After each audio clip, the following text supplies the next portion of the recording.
Venezuelan warships are blocking the path of the USS George Washington, and what happens next is rewriting the rules of naval power. Imagine, dear listeners, in the early morning hours of January 2026, somewhere in the vast international waters of the Caribbean Sea, an operator's radar screen explodes with 6 hostile contacts forming like an insurmountable wall. Tension crackles in the air. Hatred and rivalry between nations boil over, and the Venezuelan armed forces, driven by years of resentment against the Yankee imperialists, position themselves aggressively to demonstrate their sovereignty. But what the Venezuelans do not suspect, they are already surrounded from 3 invisible dimensions by a superior force that could annihilate them in seconds. Stay tuned, because this confrontation is a firework of technology deception and deadly calculation that leaves the world breathless. The Venezuelan blockade formation, 6 warships arranged in a threatening attack formation, blocking the path of the USS George Washington through waters that every nautical chart identifies as international territory. At the head towers, the frigate Almirante Brion, a 200-ton monster that Venezuela acquired from Italy back in 1980, a relic of bygone times now equipped with outdated automat missiles that have a range of barely 180 kilometers. It is flanked by 4 Constitution-class patrol boats, fast but light units equipped with machine guns and light cannons, and a single corvette that completes the ensemble. Together, they represent Venezuela's most aggressive naval positioning in decades, an act of pure provocation, channeling long-standing hatred against the USA. The orders from Caracas are unmistakable. Show sovereignty, demonstrate strength, and do not back down under any circumstances. Even as the commanders scan their radar screens and identify a target that exceeds their entire squadron in mass, the zeal to teach the hated North Americans a lesson burns bright.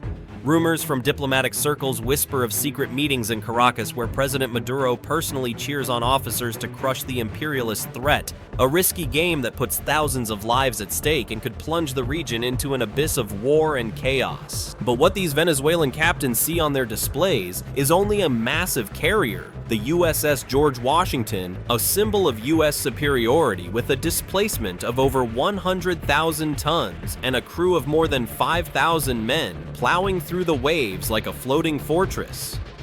Yet they have no inkling of the technological hell that already surrounds them from all sides, America's invisible advantage.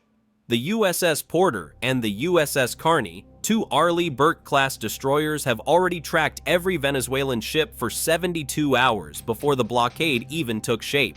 These ships, each 155 meters long with a speed of over 30 knots, are equipped with the Aegis combat system, a marvel of technology that can simultaneously track over 100 targets while calculating kill probabilities for each in fractions of a second. Within 0.3 seconds of the Venezuelans taking position, all 6 ships become locked targets in a network that updates firing solutions every 0.05 seconds, with a success rate of over 95%. The Venezuelans, meanwhile, rely on British DA-08 radar systems from the 1970s, which only detect modern anti-ship missiles at a distance of 40 kilometers, blind to threats that could wipe them out from 170 kilometers away. Each American destroyer carries 96 vertical launch cells loaded with a devastating mix Tomahawk cruise missiles for land attacks that can pulverize entire bases with a range of 1,600 kilometers and meter precision, SM-2 missiles for air defense that shoot down enemy aircraft like flies, and ASROC anti-submarine rockets that send underwater targets to the depths. The total value of these weapon arsenals far exceeds Venezuela's entire annual defense budget, a scandal that highlights the economic gap between the hostile nations and fuels rumors of corrupt arms deals in Caracas. But the surface threat is only one dimension of the trap that has already snapped shut.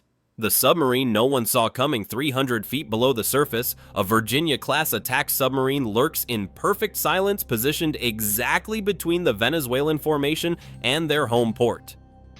This single submarine, with a price tag of $3.45 billion, nearly 8 times Venezuela's entire naval budget for 2024, has held its position without being detected thanks to pump jet propulsion technology that makes it quieter than the surrounding ocean noise. Its sonar suite can identify an enemy's diesel engine signature from 200 kilometers away, while its own acoustic profile remains invisible to any Venezuelan detection system. Venezuela technically operates two German-made Type 209 submarines, but both have been stuck in dry dock since 2019, because the country can fund neither spare parts nor expertise, embarrassing proof of their navy's decay under sanctions and mismanagement, which only further fuels hatred toward the USA. The Virginia submarine carries 12 Tomahawk missiles and 25 Mark 48 torpedoes, each powerful enough to break a frigate's keel with a single detonation. The commander has already mapped out firing positions and escape routes through waters that are practically American territory. While the Venezuelan sailors fix their gaze on the carrier before them, politicians at home receive intelligence that changes everything. Reports of spies in Caracas whispering of impending US invasions and secret recordings showing the pure hatred in the eyes of the commanders. Now I ask you, dear listeners, if an enemy can track you for 3 full days without you even suspecting they exist, do you really control the battlefield? Share your thoughts with us. Would you fight in such a situation or wait it out?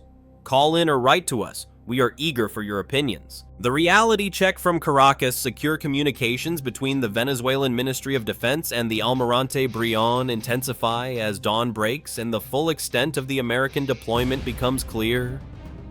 Russian military advisors embedded with the Venezuelan forces send urgent recommendations for an immediate retreat after their satellite reconnaissance confirms not just the carrier but the entire strike group that Caracas never expected. Venezuela's total defense spending for 2024 amounts to a meager $438 million, while this single American carrier strike group represents over $30 billion in hardware and costs $6.5 million daily to remain operational. A disgrace that underlines the economic humiliation and fuels rumors of covert U.S. funding of opposition members in Venezuela. High-ranking Venezuelan naval officers present classified briefings to President Maduro's inner circle, estimating that their entire blockade force could be neutralized in under 7 minutes if things get hot. The political calculation shifts dramatically as intelligence confirms that even a damaged Venezuelan ship could impossibly be sold as a victory, especially since international maritime law places the incident clearly in waters where Venezuela has zero legal jurisdiction. What began as a show of strength in comfortable government offices now encounters the mathematical reality that 6 aging ships face a force designed to prevail and win against entire enemy fleets. Yet no one suspected how creative desperate commanders can become when saving face becomes more important than tactical victory. An act of desperation that only further ignites the hatred. The moment everything almost exploded at exactly 5:47 a.m. local time in January 2026, a weapons systems officer aboard a Venezuelan patrol boat makes a decision that puts both fleets seconds away from open combat. He activates his fire control radar, sending targeted electromagnetic emissions directly at the USS George Washington, an act that protocols of naval warfare recognize as hostile intent and justify an immediate defensive reaction. The electronic warfare suite of the American destroyers detects the radar lock in microseconds and automatically triggers countermeasures while threat data is transmitted across the entire strike group network. Within 8 seconds, the Porter achieves weapon lock on all 6 Venezuelan ships. 4 FA-18 Super Hornets on the carrier deck receive clearance for immediate launch, and combat air patrol pilots already in the air get weapons release with fingers literally hovering over the trigger buttons. The Aegis system calculates that it can eliminate every Venezuelan unit before a single automat missile even leaves its launcher. And for 22 endless seconds, the entire confrontation balances on whether that Venezuelan radar stays active or shuts down. 22 seconds that make the heart race with rumors of panicked screams on the command bridges and desperate prayers among the crew. These 22 seconds are the closest moment to actual weapon employment, close enough that combat systems recorded the moment, yet so classified that no government will ever admit how narrow the disaster was. The Venezuelan commander aboard the Almirante Brion faces the question. Every military leader knows, when does retreat become the bravest decision? The retreat that saved everyone. The Venezuelan commander opens communications on International Channel 16 with carefully chosen words that allow both nations to back down without total surrender. He announces that his patrol mission has been successfully completed and his formation will now return to port after an appropriate demonstration of Venezuelan naval sovereignty in the region. Venezuelan state television later broadcast footage of their ships at sea with headlines claiming they successfully challenged American aggression and forced the carrier to respect Venezuelan territorial claims propaganda that fuels hatred of the USA and leads to mass demonstrations in Caracas where thousands chant "Yankee go home."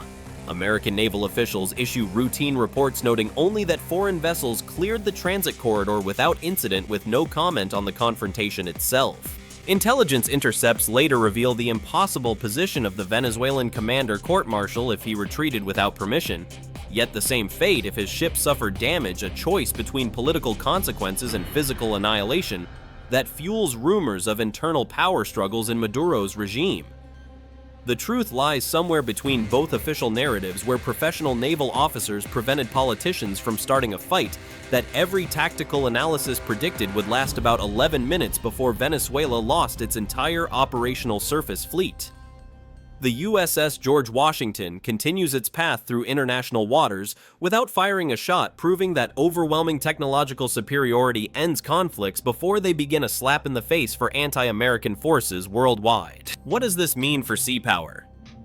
This confrontation exposes the brutal reality of modern naval warfare, where regional navies face technology gaps measured not in years, but in entire generations of weapons development.